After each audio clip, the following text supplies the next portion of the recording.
una estructura o función anatómica, como el hecho de amputar una pierna, ¿no? El paciente va a perder la pierna. Luego, discapacidad era la pérdida de lo que se consideraría una función normal. En este caso sería caminar, ¿no? Y la minusvalía es con respecto a la sociedad. Por ejemplo, no podría correr como las personas, como una persona que tenga dos piernas, ¿no? Ok, muy bien, doctora. Doctor Vladimir.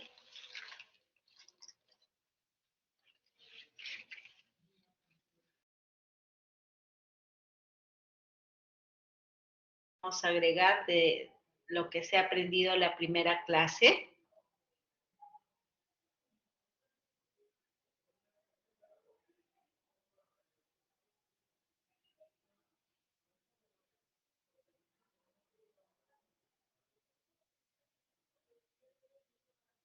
Doctora Verónica.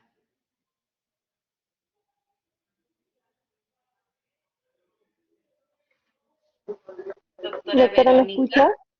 ¿Sí, me escucha, doctora? Sí, sí, le ¿Se me escucho, escucha? doctora.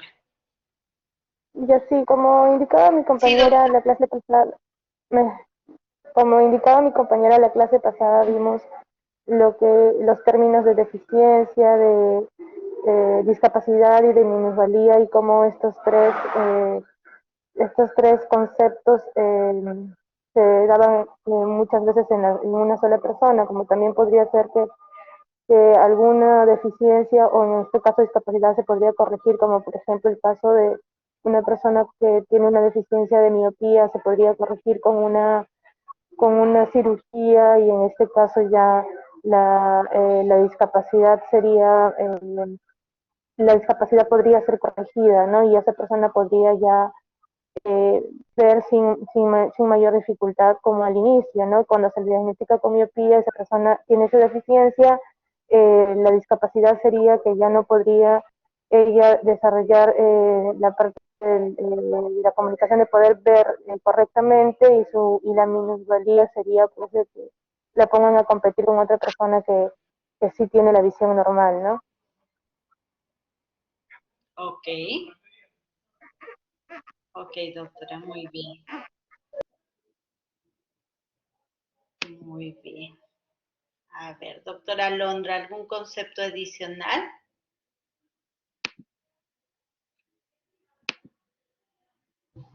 Doctora, Doctora, buenos días. sí, al menos en la práctica también hablamos de la valoración de las discapacidades. Ya.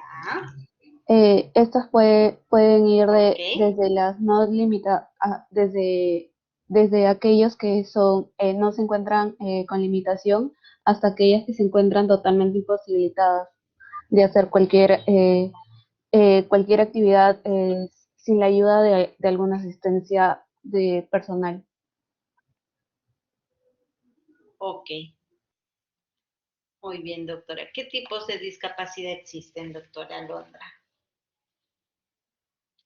Sí, doctora, existe la discapacidad de la conducta.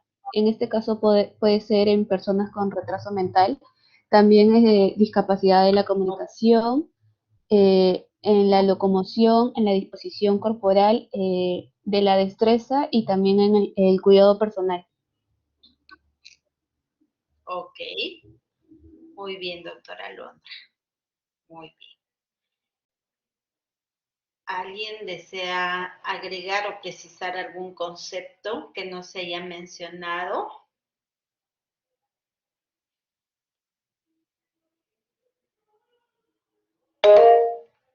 Sí, doctor Alex, lo escuchamos. Doctora, ¿me escucha? Me Sí, parece que doctor, no, lo escucho. me parece que no mencionaron sobre el CONADIS. Ya. ¿Qué nos puede precisar sobre el CONADIS? Bueno, que es una organización pública relacionada al Ministerio de Mujer y Población Vulnerable. CONADE significa Consejo Nacional para la Integración de Personas con Discapacidad. Y bueno, esta organización cumple la función de regular, sancionar y visualizar el trabajo en este grupo de personas. Nos comentó también sobre el certificado de CONADIS, que vendría a ser dado por las entidades de salud, MINSA, Fuerzas Armadas y la policía. Eh, para esto, tiene que ser dado por un médico rehabilitador o por un personal entrenado. Ok, muy bien, doctor. Muy bien. Muchas gracias. Bueno, ahora sí vamos a empezar con la clase del día de hoy. Hoy vamos a hablar sobre los defectos posturales y el tratamiento de rehabilitación, ¿no? Vamos a inicialmente definir lo que significa un defecto postural, ¿no? Y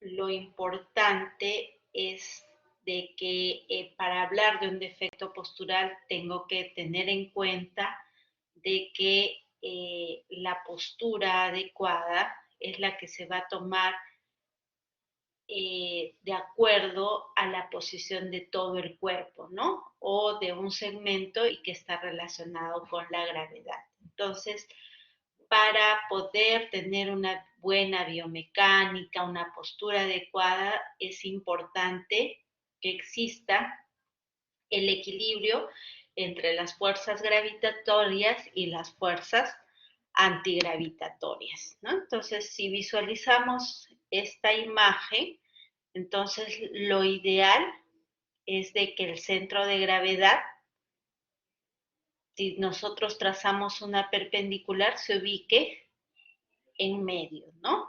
Si este centro de gravedad se ubica por detrás, estamos en una postura no adecuada. Y si se inclina por delante, igualmente, ¿no? Asimismo, si tenemos la simetría de miembros inferiores, vamos a tener también una alteración de la postura porque va a haber un desequilibrio entre las fuerzas musculares gravitatorias y las antigravitatorias. Entonces, la postura correcta es la que se caracteriza porque no va a sobrecargar ni la columna ni cualquier otro segmento del cuerpo y del aparato locomotor, ¿no? Entonces, siempre es importante que nuestra columna esté a 90 grados, las caderas a 90 grados, las rodillas a 90 grados y los tobillos a 90 grados, ¿no? Entonces, esa es una postura adecuada que va a evitar la sobrecarga de la columna o de cualquier otro elemento del sistema locomotor. Entonces, ¿qué características tiene una postura adecuada? Esta no debe producir fatiga, es indolora, ¿no? Pero también, a pesar de que adoptemos una buena posición, es importante que los lapsos o el tiempo que adoptemos esta posición sea razonable, porque si también es prolongado, vamos a llegar a la fatiga muscular, ¿no? Es en gran medida un hábito y tiende a instaurarse por la repetición, es subconsciente y como decíamos, ¿no? Busca el equilibrio del cuerpo mediante una posición de referencia y está en relación a la gravedad.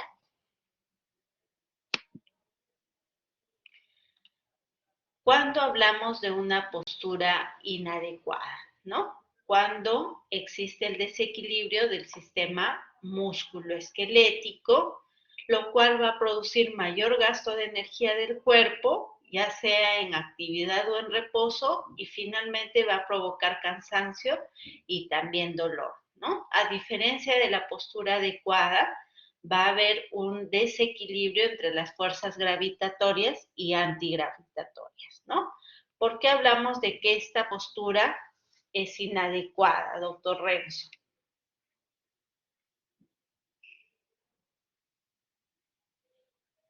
¿Me escucha, doctora? Sí, doctor, lo escucho. Porque no está con los ángulos de 90 en la espalda a nivel de la pelvis y de las piernas y los pies.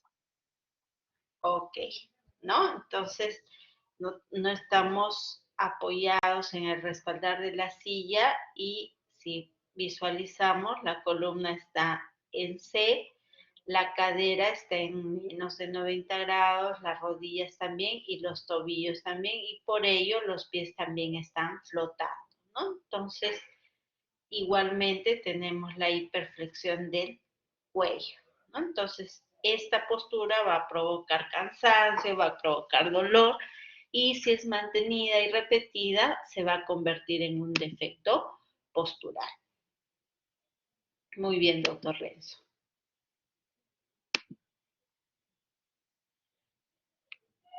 Entonces, el defecto postural, como decíamos también, va a ser la exageración de las curvas naturales, como ya hemos visualizado en la diapositiva anterior. Van a cambiar la alineación normal del cuerpo y de las extremidades y va a provocar un trastorno disfuncional o un cambio estructural, ¿no?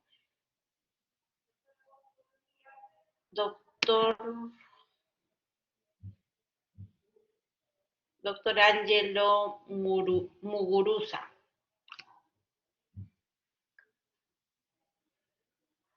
Doctor Sí, Angelo. doctora, buenos días, dígame. Buenos días, doctor. De acuerdo a la figura que visualizamos en la diapositiva, ¿cuál sería la postura correcta o la postura adecuada? Sería la tercera figura, doctora, porque no causa fatiga en el paciente y es una posición indolora. Ya. Doctor Anthony. Doctor Anthony Alexis. Sí, Doctor Anthony Rodríguez, está bien. Doctor, ¿por qué sí, sería doctora. la tercera figura la adecuada? Porque está formando un ángulo de 90 grados, doctora. Ya. Ok, ¿no? Entonces, si Ok. visualizamos, la columna está 90 grados, la cadera 90 grados, la rodilla 90 grados y el tobillo a 90 grados, ¿no? Y está a 90 grados porque está usando un apoyo, ¿no? Un banquito, lo que no visualizamos en las dos figuras anteriores, ¿no? ¿Qué observamos, doctor Armando, en la primera figura?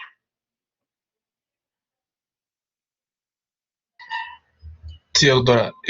Bueno, en la primera figura podemos ver que el niño no está, digamos, hay una excesiva cifosis torácica y eso Ya. no es normal, no es lo correcto. O- ya, ok. ¿Alguna precisión adicional, doctor Armando? Eh, no, doctora, solamente, bueno, obviamente la cifosis torácica va a tener una, digamos, va a reducir lo que es el componente ventilatorio, ¿no? El niño no va a poder respirar correctamente. Ok. Doctora Brenda.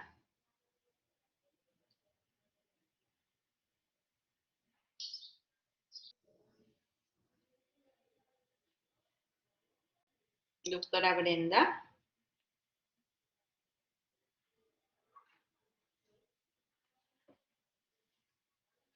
Doctora Carla Fernanda. Sí, doctora, buenos días. Buenos días, doctora. ¿Qué visualizamos adicionalmente en la primera figura, doctora? Doctora, no le escuché bien. ¿En la primera o en la segunda? En la primera, doctor.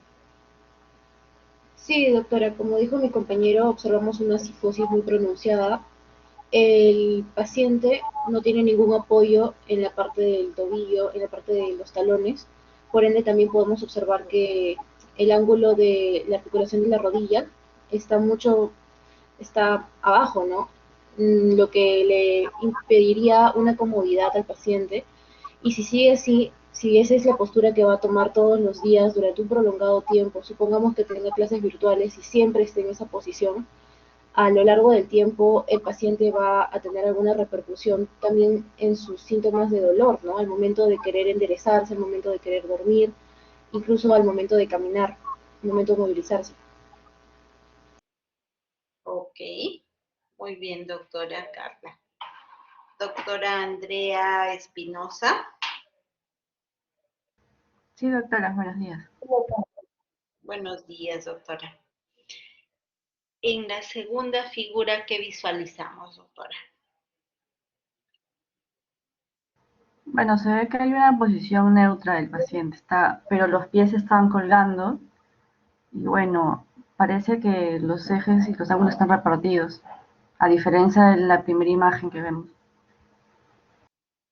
Ok, o sea, la columna está a 90 grados, pero la cadera y la rodilla no, ¿no? Y el tobillo y el pie no están en un ángulo de 90 grados, ¿verdad? Sí, Eso doctora. también lleva a que el centro de gravedad se desplace, ¿no? Hacia adelante y existe el desequilibrio entre las fuerzas gravitatorias y antigravitatorias. Hasta acá todo claro, doctores.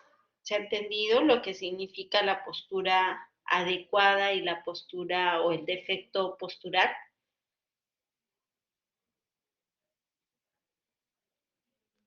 Sí, Doctora doctora. Ana Pamela. Sí, doctora. Ok, doctora. Ok, doctora Ana. Continuamos entonces.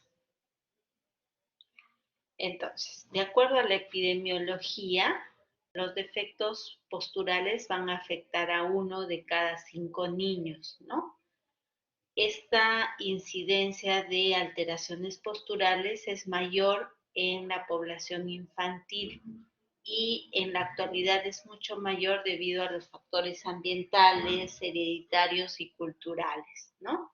Entonces, estos efectos posturales van a implicar alteraciones a nivel muscular, a nivel esquelético y también a nivel articular. Como decíamos, se van a mecanizar estas actitudes que van a ser de tipo compensatorio y van a estar en relación a las posiciones estáticas y dinámicas que adapte el paciente, ¿no? Estos defectos posturales van a ocasionar disfunción en la motricidad y desequilibrios que van a ir en aumento a diario, ¿no? Entonces, si estos defectos posturales se presentan en la infancia, en la edad adulta pueden convertirse en una molestia, en un defecto postural evidente y también van a repercutir en la salud psicofísica del paciente. Entonces, estos defectos posturales se van a presentar en forma más frecuente a nivel de la columna, de la cadera, de las rodillas y de los pies, ¿no? Entonces, vamos a ir revisando los defectos posturales que se presentan a nivel del pie, ¿no? Uno de los defectos posturales que se presentan a nivel del pie son el metatarso aductus, ¿no? Como visualizamos en la figura, tenemos el pie normal, ¿no? Donde si trazo una perpendicular por en medio del pie, todo va a estar en equilibrio, ¿no? Pero si visualizamos esta segunda figura, hablamos de metatarso aductus cuando el pie se desvía hacia adentro, ¿no? O sea, va a estar aducido con respecto a la línea media, ¿no? Como decíamos, si trazamos la perpendicular en la línea media, vamos a tener que todo está en equilibrio, ¿no? En el metatarso adductus no. El pie está aducido y el borde externo va a estar convexo. ¿Ok? En el pie plano, ¿qué se va a ver alterado? Si vamos a la anterior diapositiva, como decíamos, ¿no? Un pie normal significa que si trazo la línea media, al momento de apoyar el paciente el pie, se va a formar el arco del pie y el cual va a justo atravesar la línea perpendicular, ¿no? En el caso de el pie plano, ¿no? Si visualizamos en esta figura, no podemos observar el arco, ¿no? Entonces, el arco longitudinal interno va a estar hundido, descendido o aplanado, como este caso, ¿no? Entonces, el borde interno del pie va a estar apoyando en el suelo, ¿no? Y no se va a dar lo que podemos visualizar en esta figura, ¿no? Donde se deja de marcar el arco porque esa zona no contacta con el suelo. A diferencia del pie cabo, ¿no? Si el pie plano tiene el arco longitudinal descendido, el pie cabo tiene el arco longitudinal elevado, ¿no? Entonces, el peso se va a apoyar excesivamente en la cabeza de los metatarsianos, lo cual va a provocar dolor y también la presencia de callitos, ¿no? Entonces, el pie plano va a tener o se va a caracterizar por el arco longitudinal interno descendido, mientras que el pie cabo se va a caracterizar por el arco longitudinal elevado, ¿no? El calcáneo valgo, ¿no? ¿Por qué definimos el calcáneo valgo? Porque si vemos igual al trazar la línea perpendicular, ¿no? Encontramos que el talón se encuentra en eversión y pronado, ¿no? Entonces está la línea longitudinal y el talón está evertido y está pronado. El calcáneo varo, a diferencia del calcáneo valgo, si trazamos la perpendicular, ¿no? El talón se encuentra en rotación interna, invertido y supinado. ¿Está claro hasta ahí, doctores? ¿Todo está entendido? ¿O tienen alguna pregunta?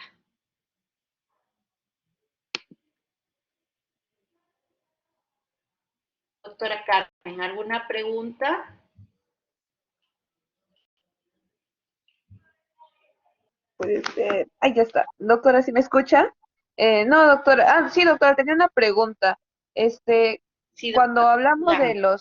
cuando están en varo o en valgo, siempre me confundo, doctora, las rodillas y los pies, ¿es lo mismo o hay una No, contraposición? ahorita vamos a ver lo de las rodillas, pero no es lo mismo, doctora. No es lo mismo. ¿Ya? Entonces, pero, doctora Carolina, se ha entendido el calcáneo varo y el calcáneo valgo, ¿verdad? Sí, sí, doctora. Ya, ok. Ahorita hablamos de las rodillas y hacemos la relación también, ¿ya?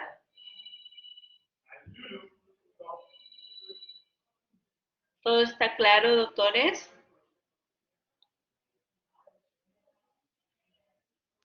Sí, doctora. Sí, Sí, doctora. doctora. Ok, doctora.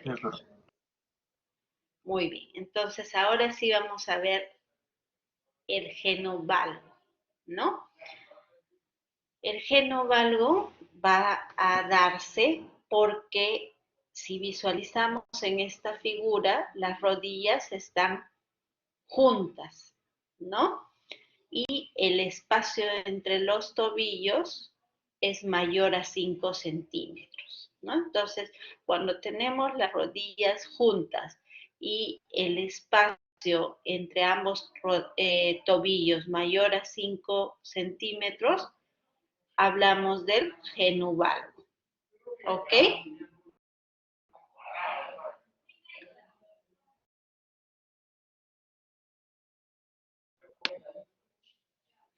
A diferencia del genovaro, ¿no? Cuando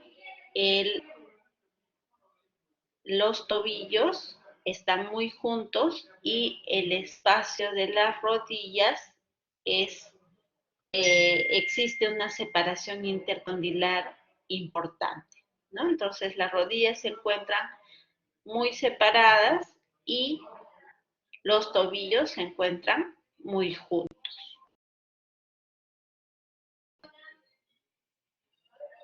¿Estamos de acuerdo, doctores, con relación al genovaro y al genovalgo? Sí, doctora. Sí, doctora. Sí, doctora. Ok, muy bien, doctores. Entonces, ahora tenemos la torsión tibial, ¿no? Cuando defino o califico una torsión tibial. Como decíamos, siempre vamos a trazar la perpendicular, ¿no? Si yo trazo la perpendicular en forma normal, esta va a caer entre el primer y segundo dedo o el primer y segundo metatarsiano, ¿no?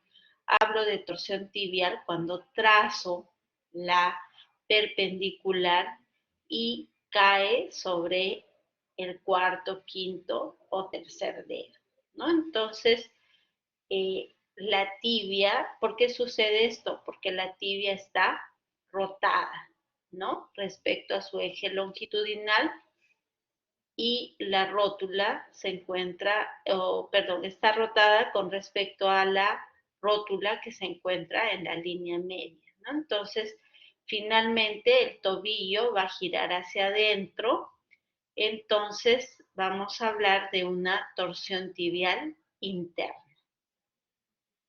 ¿Estamos de acuerdo?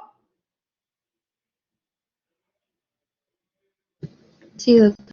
Sí, doctora. Ok, doctora. Sí, doctora.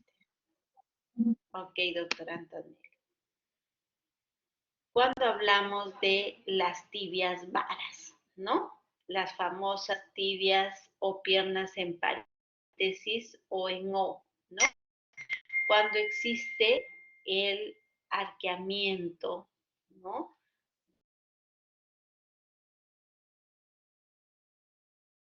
Figura, podemos ver que es más evidente, ¿no?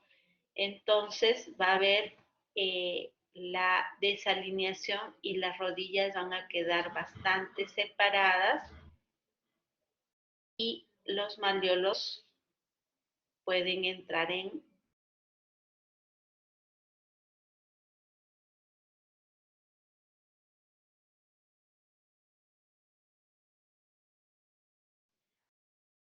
doctores, ¿me escuchan? Sí, doctora. Sí, doctora. Sí, doctora. Sí, doctora. Ahora sí. Ok, Se cortó una parte. a ver, repetimos entonces, ¿sí? Voy a definir como que mi paciente tiene una tibia vara unilateral o bilateral, ¿no? Cuando tenemos el arqueamiento de la pierna en O, donde las rodillas están bastante separadas y los cóndilos pueden estar pegados, ¿no? Y siempre vamos a tener la aducción del pie, ¿no? Entonces, en compensación.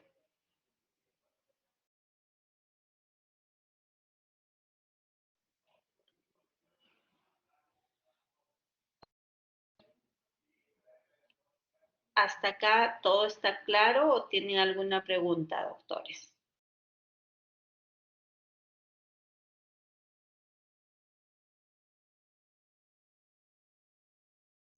Todo está claro, doctora.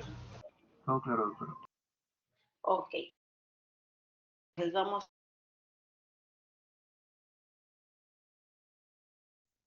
Doctora, yo tenía Como una bien decía, pregunta. sí, doctora Carolina, dígame.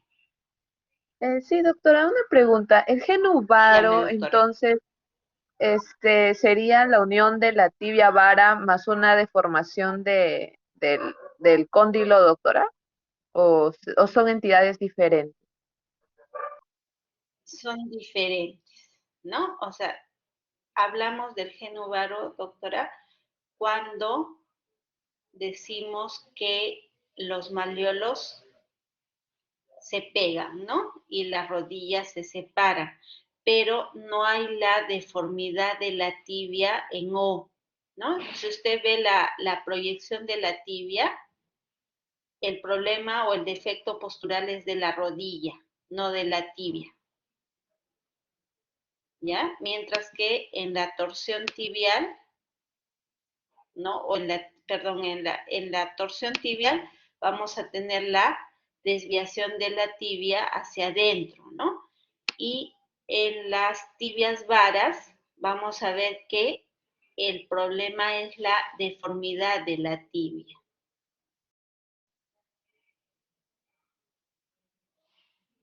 ¿Se entiende, doctora Carolina? Sí, doctora, Lo muchas gracias. cual ocasiona la pierna en paréntesis, ¿no? Entonces hay que, cuando hablamos de defecto postural es muy importante definir si el trastorno está en la rodilla o en la tibia. ¿Ok? Doctora, Sí, doctor. Dígame, consulta. doctor Vladimir. Hay varas que dice que es acercamiento de la pierna hacia No le afuera. escucho, Si fuera hacia doctor. adentro, ¿cómo se llamaría? ¿Ahora sí me escucha, doctora? Doctora, ¿me escucha? Doctor, no le copié. Ahora sí, Doctora, doctor, pero ¿puede ahora sí me repetirme escucha. la pregunta? Sí. Doctora, sobre las tibias varas, donde mencionó que Ahora es sí, doctor. acercamiento de la Ahora pierna hacia afuera. ya. Sobre las tibias varas que dice que es el acercamiento de la pierna hacia afuera. Si fuera hacia adentro, ¿cómo se llamaría?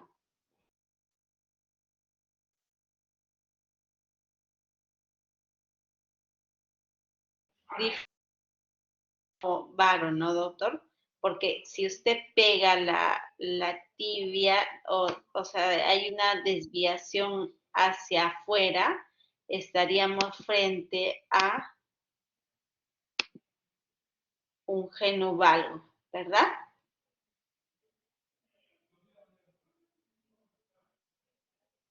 Sí, ¿Estamos entendí de la idea. acuerdo, doctor? ¿Sí? Sí, doctora, sí, doctora. Ok. Eh,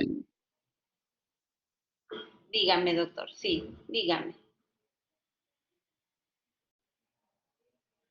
no, sí estoy de acuerdo con usted, doctora.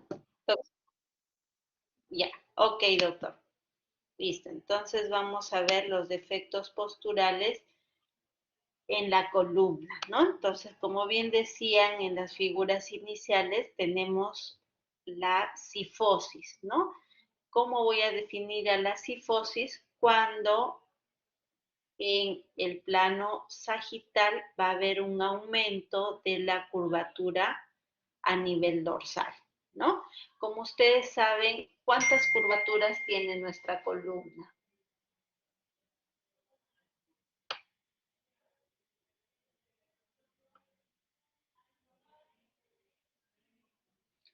Doctor Arturo, nuestra columna en cuántas curvaturas está dividida.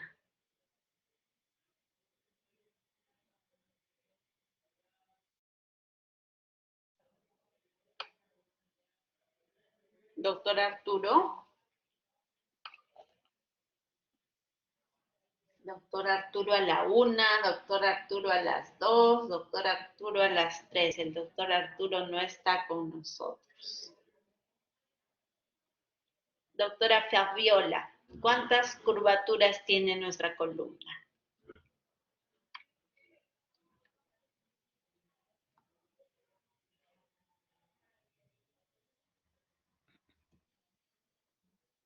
Doctora Fabiola.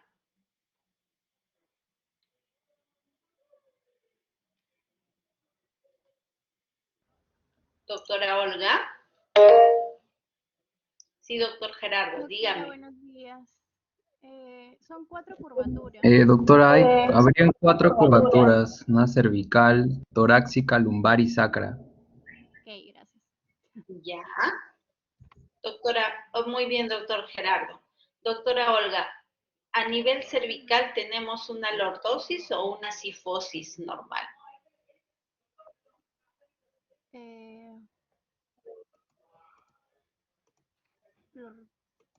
Lordosis. Ok. A nivel dorsal. Una cifosis. Cifosis, ¿verdad?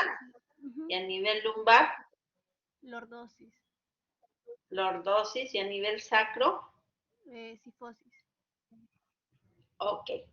Muy bien. Entonces, las curvaturas normales que vamos a tener son la lordosis cervical, la cifosis dorsal, la lordosis lumbar y la cifosis sacra, ¿no? Entonces, cuando tengamos una hipercifosis, estamos frente a una alteración postural, ¿no? Donde la curvatura o la cifosis normal de la región dorsal va a estar acentuada, ¿no? Como decíamos, vamos a hablar de hiperlordosis cuando la curvatura cervical o la curvatura lumbar estén acentuadas, ¿no?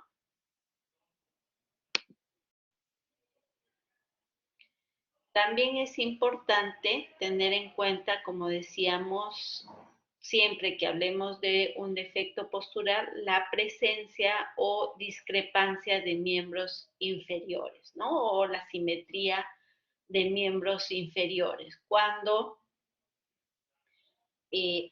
debemos de sospechar de ello, ¿no? Cuando hay asimetría a nivel de las rodillas, de los tobillos o un desnivel a nivel pélvico, ¿no? Entonces, siempre es importante tener en cuenta la asimetría de miembros inferiores. Entonces, en la columna se puede dar también la presencia de la escoliosis, ¿no? ¿Cómo defino la escoliosis? Por una deformidad lateral de la columna vertebral cuando evalúo en el plano frontal, ¿no? Lo cual también se va a ver evidenciado por el desnivel de los hombros, la convexidad de la curvatura de la columna y también el desnivel de las caderas y de las rodillas. En cuanto a la escoliosis, nos vamos a detener un poco más porque es un defecto postural frecuente y que ustedes como médicos generales, cuando hagan el internado y el SERUMS, van a tener oportunidad de poder evaluar a niños o jóvenes o adultos con este defecto postural, ¿no? Entonces,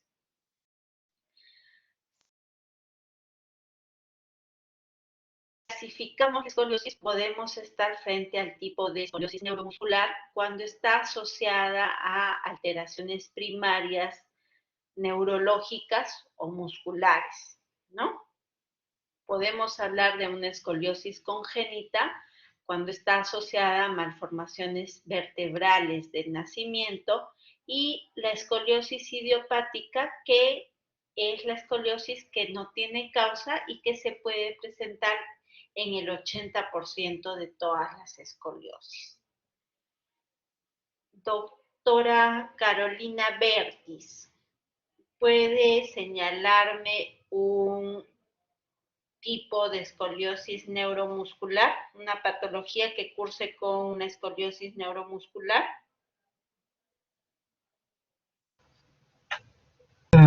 Doctora, ¿me escucha? Sí, doctora, la escucho.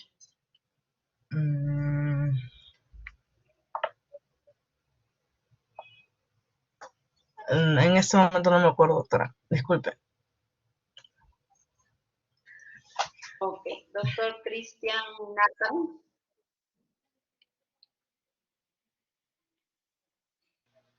Sí, doctora. Buenos días. Buenos días, doctor. Doctor, ¿qué patología podría cursar con una escoliosis de tipo neuromuscular?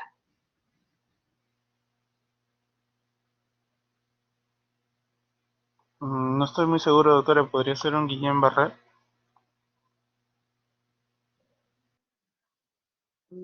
Ya. Podría ser, ¿no? Poco frecuente, pero podría ser. Doctor Manuel, dígame. Sí, doctor, un ejemplo podría ser una esclerosis lateral amiotrófica. Ya. Ok. También.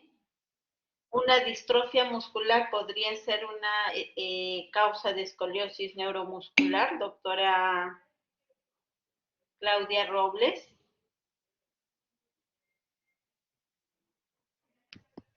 Doctora, sí. Sí, ¿no? Ok, muy bien, doctora Claudia. Una parálisis cerebral podría ser una causa de escoliosis neuromuscular, doctor Luis Enrique.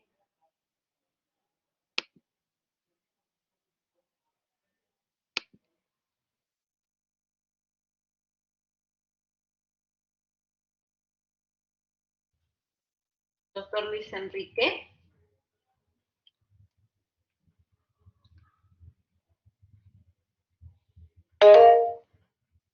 Doctor, dígame. Doctor Jesús, lo escuchamos. Sí, doctora, también una espina bífida, por ejemplo, ¿no? La espina bífida estaría en escoliosis congénita, ¿verdad? Porque hay una malformación vertebral. Claro, pero también ¿Sí, doctor? podría generar neuromuscular también por el espacio. Claro. Pero como es una malformación vertebral, es congénita, ¿ya? En cambio, hablamos de la escoliosis neuromuscular, por ejemplo, ¿no? En la parálisis cerebral, el aumento del tono muscular va a provocar posteriormente una escoliosis. ¿Está bien? En cambio, en la espina bífida, por el defecto o por el defecto congénito o la malformación vertebral, se va a provocar la escoliosis congénita, ¿no? Doctor Gerardo, lo escuchamos. Doctora, otro ejemplo podría ser la poliomielitis. Ok, muy bien. Sí, doctor. Sí, doctor Gerardo, por supuesto. Muy bien. Entonces tenemos la clasificación de las escoliosis, ¿no? También por la edad de diagnóstico podemos hablar de la escoliosis idiopática infantil cuando se presenta desde el nacimiento hasta los 3 años de edad. La idiopática juvenil cuando se presenta entre los 4 y los 9 años de edad, y la escoliosis idiopática del adolescente cuando se va a presentar entre los 10 años y la maduración esquelética del joven, ¿no? Siempre hay que tener frecuente que la mayor presentación se va a dar en las niñas, o sea, en el sexo femenino, con una proporción de 7:1. Entonces, lo importante del cuadro clínico, ¿no? Como ya vimos, va a darse a nivel del desnivel de los hombros, de las caderas, de las rodillas, ¿no? Y de los tobillos, pero en los casos graves de escoliosis vamos a tener la disminución de la capacidad pulmonar, ¿no? Porque va a ejercer presión sobre el corazón y el paciente va a tener disnea a medianos o pequeños esfuerzos, ¿no? Por eso es importante el diagnóstico precoz y el tratamiento adecuado. Acá tenemos todas las enfermedades que pueden asociarse a la presentación de una escoliosis, ¿no? Entonces ahí están algunas de las que ustedes han mencionado y otras que generalmente son enfermedades genéticas. Para el diagnóstico es muy importante evidenciar o buscar las manchas café con leche si estamos sospechando en una neurofibromatosis, ¿no? Hay que evaluar también el tono muscular para descartar una parálisis cerebral por la presencia de la espasticidad. Realizar la prueba de flexión de Adams, o sea, pedirle al paciente que se incline hacia adelante y trate de que los miembros superiores lleguen a la altura del piso, ¿no? Entonces, en esa postura vamos a evidenciar la jiba, que es característica de la presencia de la escoliosis, ¿no? También es importante evaluar el patrón de marcha del paciente y realizar un examen neurológico completo para descartar que no estemos frente a una escoliosis idiopática, sino a una escoliosis secundaria.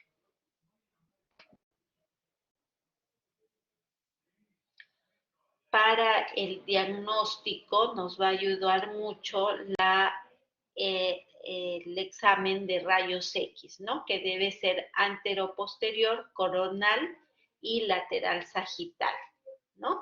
Lo cual nos va a permitir evaluar la severidad, o sea, el grado de escoliosis, y también nos va a servir para evaluar la progresión de la escoliosis. La resonancia magnética está indicada cuando se sospecha de una compresión medular. Entonces, en la radiografía, ¿qué es lo que vamos a medir? No solo vamos a evidenciar la desviación lateral, sino que es importante medir el ángulo de Cobb, ¿no? ¿Cómo lo voy a medir? Haciendo una perpendicular en la placa terminal superior de la vértebra superior involucrada, o sea, donde inicia la desviación de la curvatura, y en la placa terminal de la vértebra inferior afectada, ¿no? Entonces, el punto de unión de estas perpendiculares me va a dar el ángulo de Cobb, ¿no? El cual me va a permitir definir si estoy frente a una escoliosis leve, moderada o severa. También podemos tener una escoliosis a doble curva, ¿no? Entonces, por ello es importante la radiografía para determinar el ángulo de Cobb y poder definir si la escoliosis es leve, moderada o severa, ¿no? Entonces, el tratamiento de una escoliosis va a estar determinado por la gravedad, o sea, el grado de la curvatura, ¿no? Y también es muy importante evaluar la madurez esquelética, ¿no? Porque se dice que en los periodos de crecimiento rápido del niño, una escoliosis que es leve se puede convertir en severa en 3 meses, ¿no? Entonces, por ello es importante vigilar al niño cuando ingresa al periodo de la adolescencia y pubertad. Entonces, cuando tengo un ángulo entre 0 y 25 grados, estoy frente a una escoliosis leve y el tratamiento va a estar basado en la rehabilitación, ¿no? Cuando tengo una escoliosis que se encuentra entre 25 y 45 grados, el paciente, aparte de la rehabilitación, debe usar un corset dorso-lumbar, ¿no? Y si el ángulo es mayor a 45 grados, el tratamiento es quirúrgico, ¿no? Y también va a estar asociado a la rehabilitación y al uso de corsets.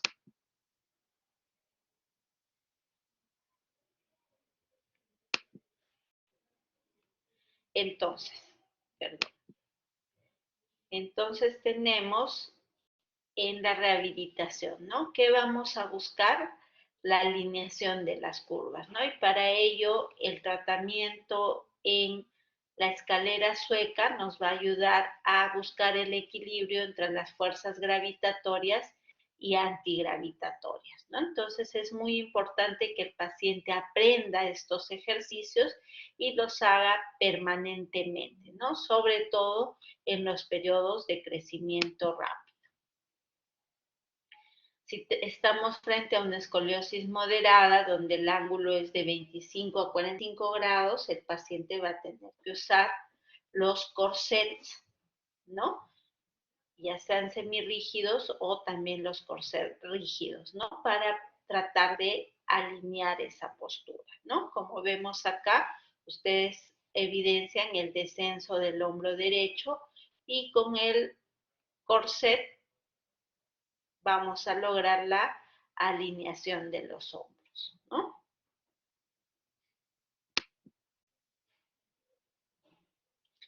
Y la cirugía cuando el ángulo sea mayor a 45 grados, ¿no? Entonces, evidenciamos que es una cirugía bastante amplia, ¿no? Donde los neurocirujanos van a usar las barras de Harrington para poder alinear las curvaturas de la columna.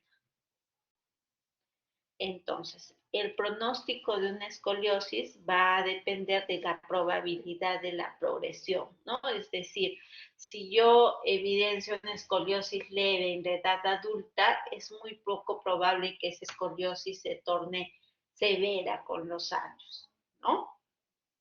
También hay que tener en cuenta que las curvaturas grandes tienen un mayor riesgo de progresión. Si existen doble curvas, ¿no? Primarias, existe un mayor riesgo de progresión que si tenemos una única curva que puede ser lumbar o tóraco-lumbar, ¿no?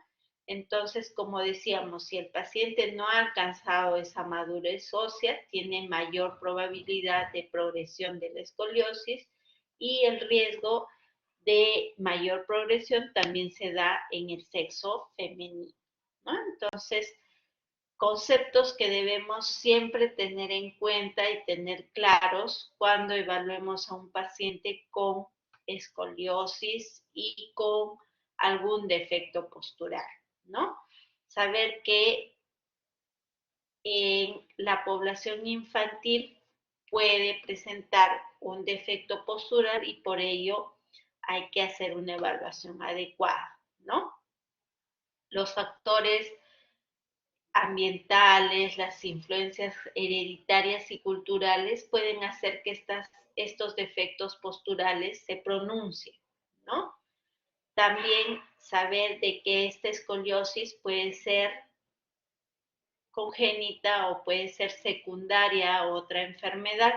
Por ello, el diagnóstico de escoliosis también debe ser acompañado de un descarte de un problema neurológico, neuromuscular, ¿no? Y que también debe ser tratado, ¿no? Entonces, es importante que siempre evitemos de que el paciente compense ese defecto postural porque va a traer alteraciones en otras articulaciones, ¿no? Por ejemplo, si tenemos una asimetría de miembros inferiores, vamos a tener la escoliosis secundaria, pero por la sobrecarga y el desbalance, el paciente luego puede tener o desarrollar una artrosis a nivel de la rodilla 9 horas. o la cadera, ¿no? Y como decíamos, de que en la edad adulta estos defectos posturales, si no se tratan en forma adecuada, van a repercutir no solo en la salud física del paciente, sino también en en la parte psicológica y de la autoestima, ¿no? Entonces, por ello es muy importante la identificación oportuna y el tratamiento precoz, ¿no? Entonces, por ello es muy importante tratarlas y diagnosticarlas en forma temprana, y ello va a darse gracias a que nosotros, si llevan al niño a consulta por cualquier patología que puede ser respiratoria o gastrointestinal, o en el control del niño sano, siempre tengamos en cuenta la evaluación postural, ¿no? Entonces, cuando hagan sus serums, es importante también que propicien en los colegios los despistajes de los defectos posturales, ¿no? Para una intervención oportuna y adecuada. Muy bien, doctores. Muchas gracias por su atención. No sé si hay alguna pregunta adicional o todo ha quedado claro. Todo claro, doctora.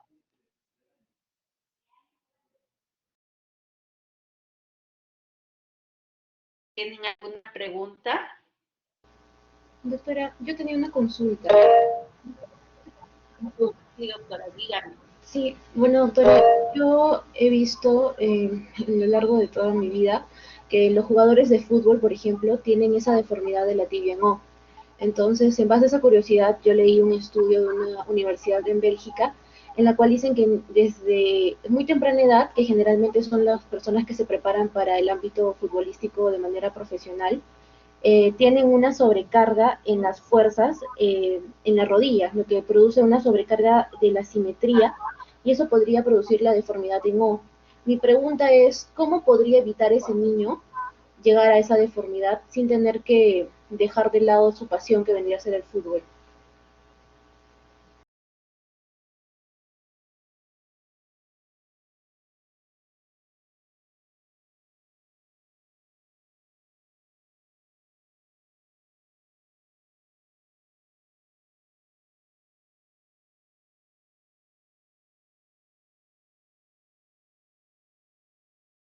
Doctora Carla. Perdón, Sí, doctora. doctora. Sí. Como ¿Me usted bien escucha? decía, doctora, sí, doctora, como usted bien decía, en los futbolistas esa postura es característica, ¿no? Por la sobrecarga que le dan a las rodillas, pero de repente, como forma preventiva, se podría realizar otro tipo de ejercicios, por ejemplo, paralelos al fútbol, la natación, ¿no? En la que no solo sobreesforcemos las rodillas o los miembros inferiores, sino también un deporte que ayude a que todas esas fuerzas gravitatorias y antigravitatorias se equilibren.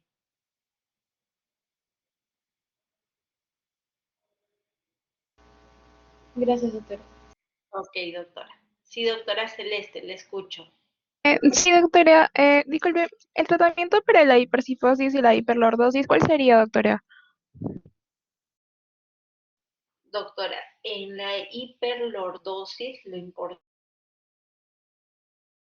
o si hablamos de una hiperlordosis cervical, por ejemplo, la postura que el paciente adopte es muy importante, ¿no?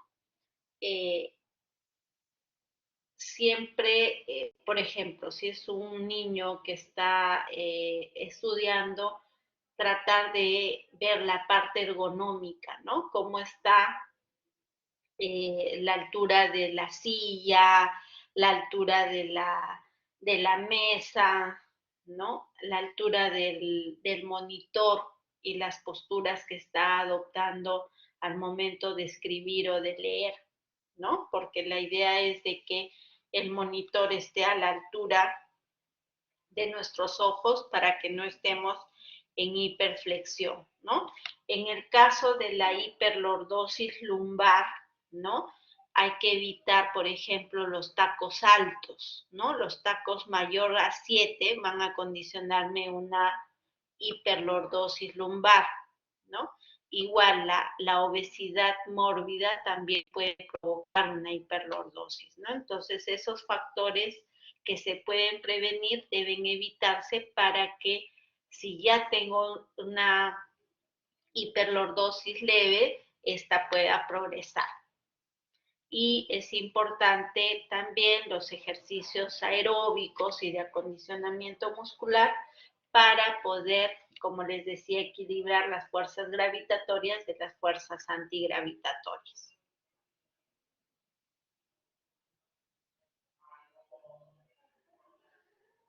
Doctora, sí, doctora, pero ¿y si la persona ya tiene la hiperlordosis lumbar avanzada, cuál sería el tratamiento? ¿O ya no se puede hacer nada, doctora? Claro, si es un niño, sí se puede corregir, ¿no? Por eso les decía que si no alcanzamos la madurez, ¿no? Ósea, se puede corregir o se puede compensar. En el paciente adulto, cuando ya se ha dado la madurez ósea y la osificación, ahí solo hay que compensar, ¿no? Y también igualmente la natación es bastante un deporte importante para poder ayudar a que esas fuerzas gravitatorias y antigravitatorias se equilibren, ¿no? La idea es de que doctora, una vez que diagnostiquemos, intervengamos en forma oportuna en el niño para evitar la progresión y podamos corregir, ¿no? Ese defecto postural. Ya en el adulto solo tenemos que compensar ese defecto.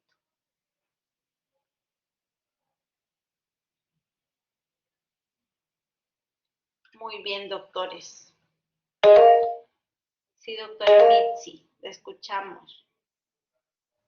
Doctora, buenos días. Disculpe, una persona que tiene una escoliosis moderada, doctora, por larga de más de 10 años, ¿será posible que esta persona pueda volver a tener a estar normal o casi llegar a la normalidad? Doctora, como decíamos, lo primero, cuando vemos una escoliosis, tenemos que definir qué edad tiene el paciente, ¿no? Si es niño, podemos corregir, ¿no? Si es adulto, tenemos que compensarlo. Y de acuerdo al grado de escoliosis, definir el tipo de tratamiento que se va a realizar, ¿no? Sí, doctora Nadia, dígame. Doctora, buenos días. Una consulta. Durante el nacimiento, ¿cómo puedo diferenciar la escoliosis congénita con la escoliosis idiopática infantil? No me quedó claro esa diferencia. Doctora, la escoliosis idiopática no se va a presentar al nacimiento, ¿no? Se va a presentar posteriormente por las posturas que adopte el niño o, por ejemplo, tiene una simetría de miembros inferiores y al momento de empezar la marcha ello va a crear los desequilibrios y va a hacerse evidente, ¿no? En la escoliosis neurológica, ¿no? Vamos a siempre tener que descartar una patología subyacente, ¿no? Como siempre les decía, hay que descartar una enfermedad genética, ¿no? Por eso todas estas patologías pueden estar asociadas a una escoliosis, ¿no? Neuromuscular. En el caso de las alteraciones congénitas, cuando hablo de alteración o de escoliosis congénita, cuando hay una malformación vertebral, ¿no? Por eso la espina bífida es una muestra clara de una escoliosis congénita, ¿no? Mientras que, por ejemplo, la escoliosis secundaria, una parálisis cerebral, va a ser catalogada como una escoliosis neuromuscular. Ok, doctora Nadia, ¿se entendió? Sí, doctora, gracias. Ok. Muy bien, doctores. Espero haber satisfecho sus inquietudes, haberles dejado otras inquietudes para que ustedes puedan investigar, ¿no? Y ya nos estaremos reuniendo en las prácticas para poder compartir conocimiento y compartir experiencias. Con mi grupo nos encontramos a las 10:15. Ok, doctores. Muchas gracias por su atención. Gracias, Por doctora. favor, la doctora.